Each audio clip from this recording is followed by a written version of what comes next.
Good morning everyone. Last video में हमने linear data structure का फर्स्ट पॉइंट एरे के बारे में डिस्कस किया था। एरे सिमिलर टाइप के एलिमेंट्स होते हैं जिसमें किसी भी एलिमेंट को वैल्यू को यदि एक्सेस करना होता है तो हम एरे की इंडेक्स का यूज करके उस वैल्यू को एक्सेस कर सकते हैं। नेक्स्ट पॉइंट आता है लीनियर डेटा स्ट्रक्चर के अंदर सेकंड पॉइंट स्टैक। स्टैक के द्वारा लीफो मेथड का यूज किया जाता है जिसमें सीरियली अरेंज डेटा को एक प्लेस से ऐड और रिमूव किया जाता है, जिसे हम डायग्राम से समझ सकते हैं।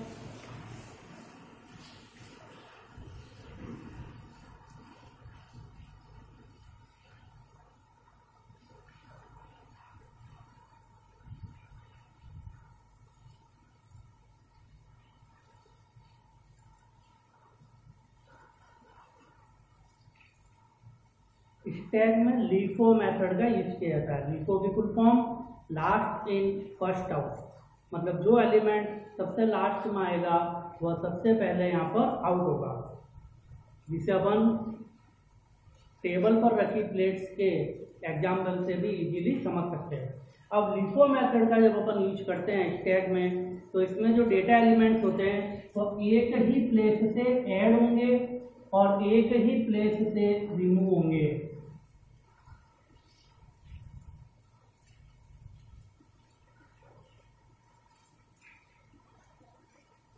स्टैक में जब डेटा एलिमेंट एक ही प्लेस से इंसर्ट किया जाता है, ऐड किया जाता है, तो उसे पुश ऑपरेशन कहा जाता है।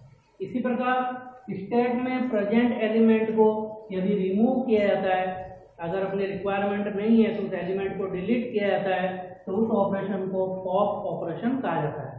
तो स्टैक के अंदर दो ऑपरेशन परफॉर्म होते हैं, push operation and pop operation. Push operation stack में कोई न्यू एलिमेंट ऐड या इंसर्ट किया जाता है तो उसे पुश ऑपरेशन कहा जाता है, और यदि स्टैक में प्रेजेंट एलिमेंट को डिलीट या रिमूव किया जाता है तो उसे पॉप ऑपरेशन कहा जाता है। अब ये दोनों ऑपरेशन जो परफॉर्म होंगे ये एक ही लोकेशन से परफॉर्म होंगे।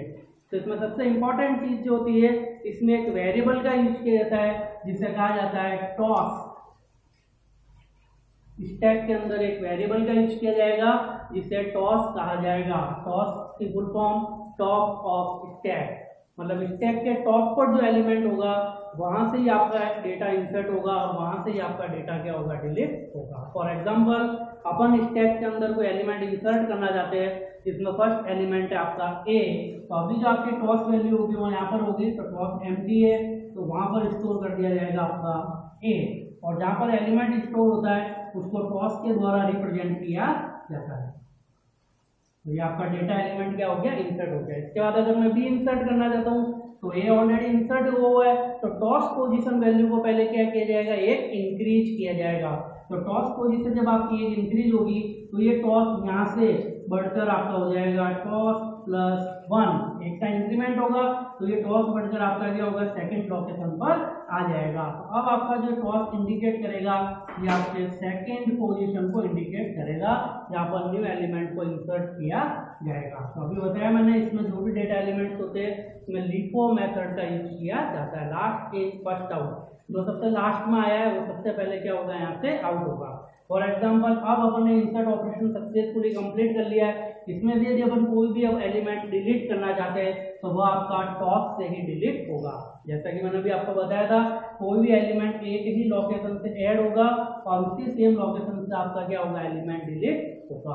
तो यहाँ से जो आपका एलिमेंट है क्या होगा, टॉस से डिलीट हो जाएगा। तो बी को यदि अपन यहाँ से डिलीट करते हैं तो मान लो ये बी अपन यहाँ से डिलीट कर देते हैं, रिमूव कर देते हैं, तो टॉस पोजीशन जो होगी वो आपके एक क्या हो जाएगी, डिक्रीज हो जाएगी। तो टॉस पोजीशन जब अपन वापस एलिमेंट को रिमूव करते हैं तो डिक्रीज हो जाती है, तो टॉस पोजीशन वहां पर आ जाता है। तो इस प्रकार से स्टैक के अंदर एलिमेंट्स को इंसर्ट एंड रिमूव किया जाता है। अगेन एक बार वापस सेकंड एग्जांपल के द्वारा मैं आपको और एक्सप्लेन कर देता हूँ। स्टैक के अंदर फॉलोइंग एलिमेंट स्टोर है, ए, फिर बी, सी, डी, ई और एफ। ये सभी एलिमेंट वन लोकेशन से इंसर्ट हुए हैं। इसी प्रकार अब यदि किसी भी एलिमेंट को मैं यहाँ से डिलीट करना चाहता हूँ, जैसे कि मैं यहाँ से डिलीट करना चाहता हूँ डिलीट एफ, एफ एलिमेंट को डिलीट करना चाहते हैं। अब जो स्टैक की पोजीशन बच जाएगी वो अपने पास क्या रहेगी,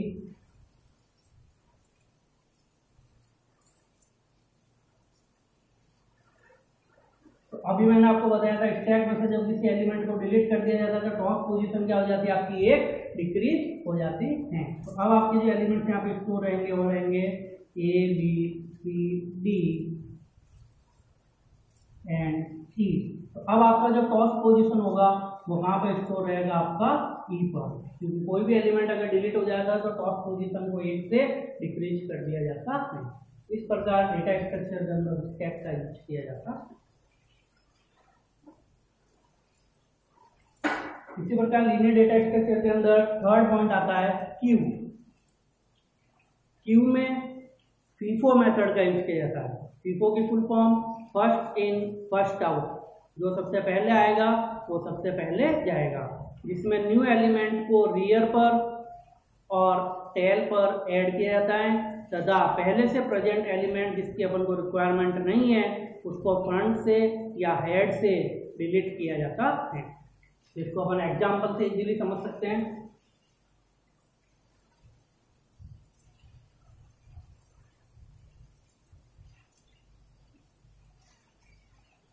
तो ये अपनी एक क्यू है। क्यू को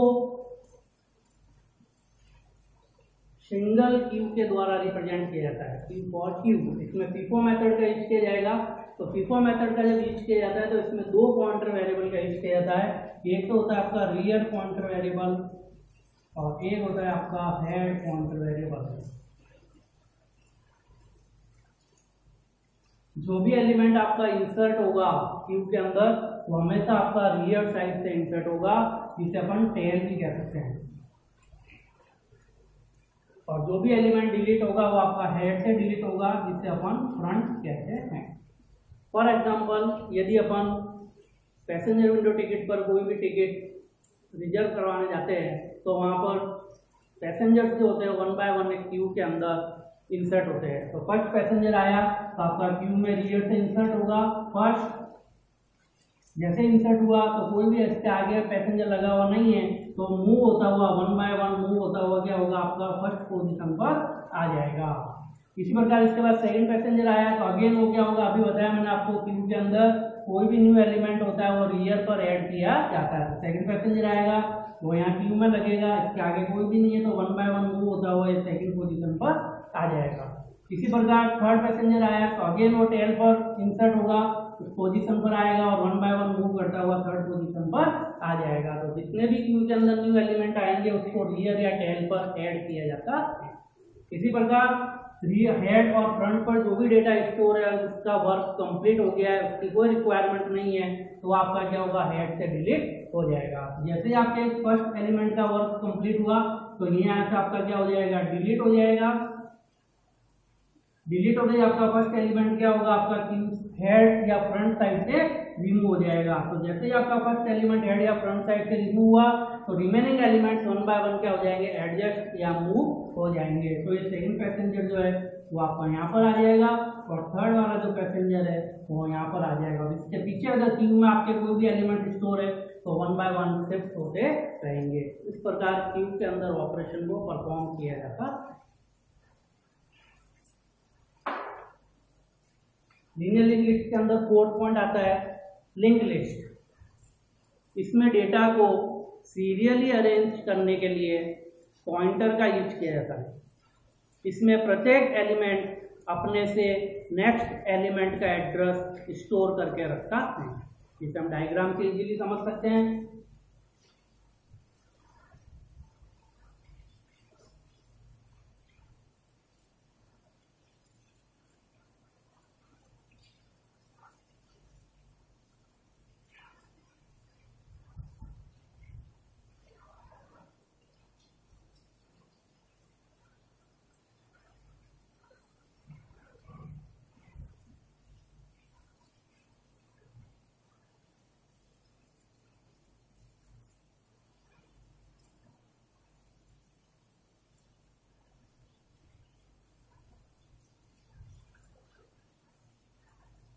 तो ये आपकी लिंक लिस्ट है जो कि एक सीक्वेंस के अंदर जनरेट होती है। अब इनका सीक्वेंस यदि आपको मेंटेन करना है तो वहां पर पॉइंटर वेरिएबल का यूज किया जाता है। तो सबसे पहले अपन को जो फर्स्ट नोड है, ये जो आपकी नोड होगी ये कंप्लीट, ये आपकी फर्स्ट नोड होगी। इस फर्स्ट नोड का जो एड्रेस होगा वो स्टार्ट पॉइंटर वेरिएबल के पास स्टोर करके रखा जाएगा। नोड के 2 पार्ट में डिवाइड होते हैं। First part is value part, जिसे अपन डेटा पार्ट भी कहते हैं, जिसमें एलिमेंट की वैल्यू को स्टोर करके रखा जाता है। ये आपका कहलाएगा डेटा पार्ट। और सेकंड पार्ट जो कहलाएगा वो आपका कहलाएगा नेक्स्ट पॉइंटर फील्ड।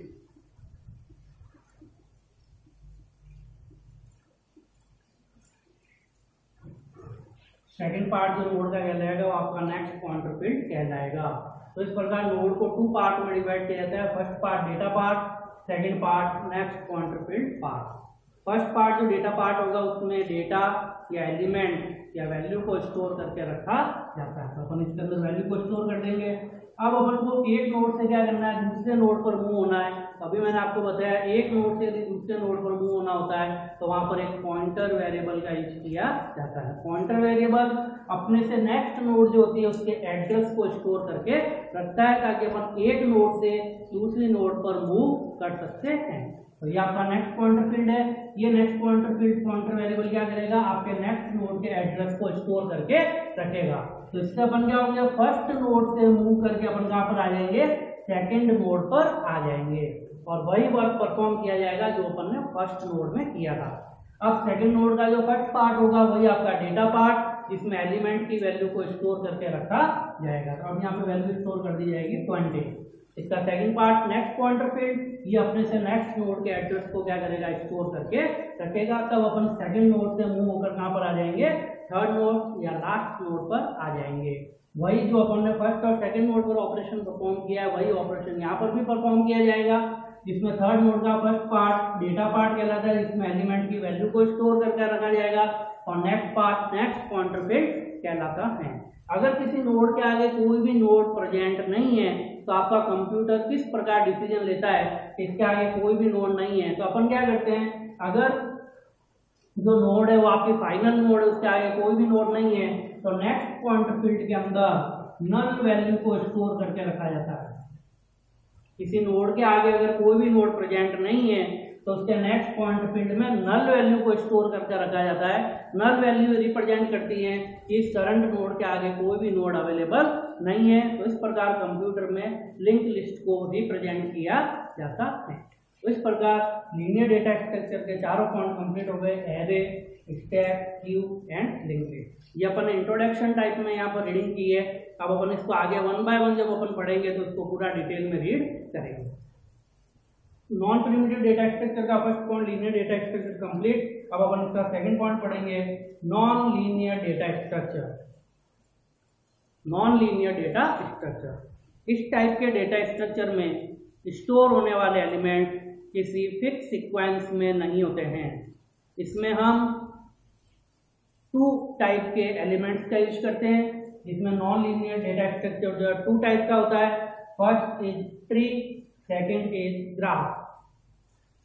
तो लीनियर और नॉन लीनियर डेटा स्ट्रक्चर में क्या डिफरेंस है, लीनियर डेटा स्ट्रक्चर में जितने भी एलिमेंट्स होते थे वो एक सीक्वेंस के अंदर अरेंज होते थे, लेकिन नॉन लीनियर डेटा स्ट्रक्चर में जो डेटा एलिमेंट्स है वो किसी भी सीक्वेंस में अरेंज नहीं होते, जिसके लिए हम ट्री एंड ग्राफ का यूज करते हैं।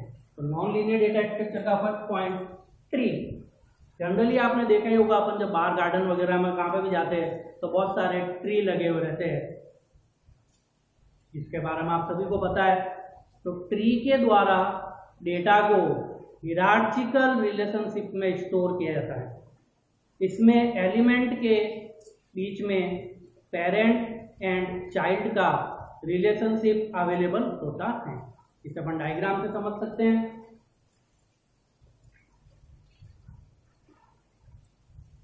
तो आप सभी ने ट्री देखा हुआ ही है।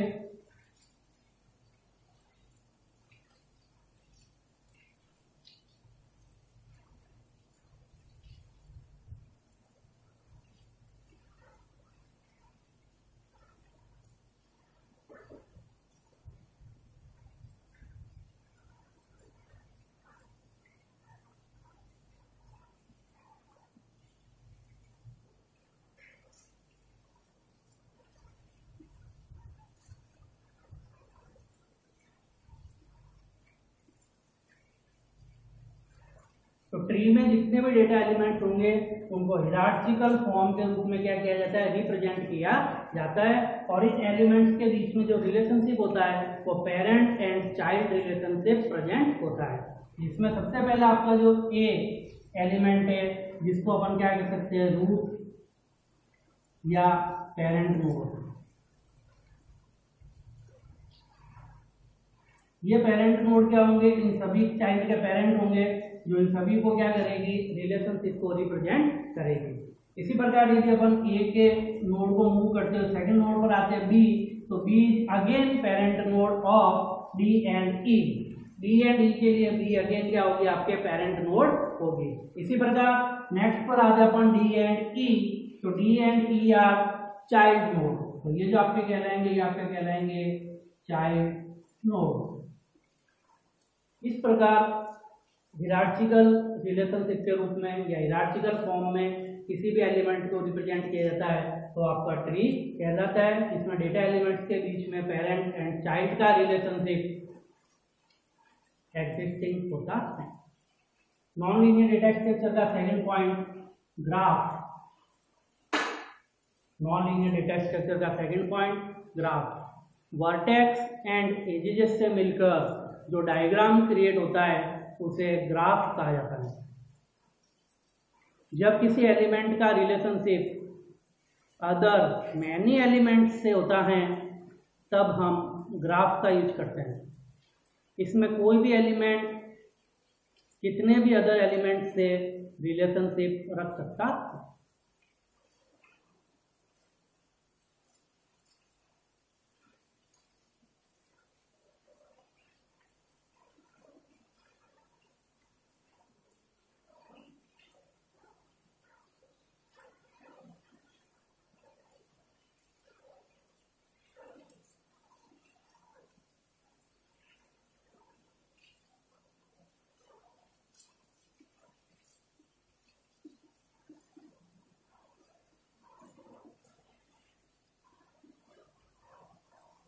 तो वर्टेक्स एंड एजेस से मिलकर जो डायग्राम रिप्रेजेंट होता है उसे ग्राफ कहा जाता है। तो ये आपका ग्राफ है जिसमें जितने भी अपन ने डॉट बनाए ये आपके वर्टेक्स कहलाएंगे और इन डॉट्स को मिलाकर एक लाइन रिप्रेजेंट की जाती है, लाइन ड्रॉ की जाती है, उसे एजेस कहा जाता है। तो वर्टेक्स और एजेस के कॉम्बिनेशन से मिलकर जो डायग्राम क्रिएट होता है उसे ग्राफ कहा जाता है, जो कि एक ग्राफ का जो एक नोड एक वर्टेक्स जो है अपने अदर कितने भी एलिमेंट्स के साथ में रिलेशनशिप रख सकता है।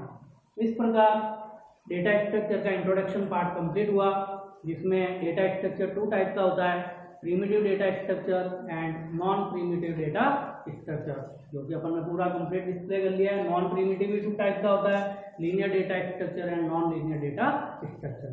नेक्स्ट क्लास में अपन ऑपरेशन ऑन डीएस के बारे में डिस्कस करेंगे। Thank you.